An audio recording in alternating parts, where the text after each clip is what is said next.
How to change your Cash App PIN. Hello everyone, welcome back into the channel. On this video today, I'll guide you through the steps and how you can change your Cash App PIN. Well, the process itself is actually pretty simple and pretty easy, so let me guide you through quick through this video. In order to change your Cash App PIN, you want to first open up Cash App as you can see on the screen.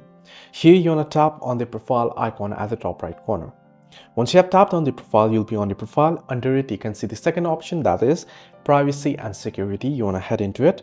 Once you head into it, you'll get the option security lock, and under it, you can see change cash pin option.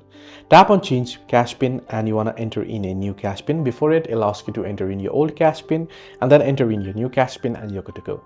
This is how you can change your cash pin on Cash App. Hope this video helped. Do like and subscribe. And also, do not forget to leave the comments down below if you have any further issues regarding on this particular apps or any other social media apps as well. I'll be glad to help you.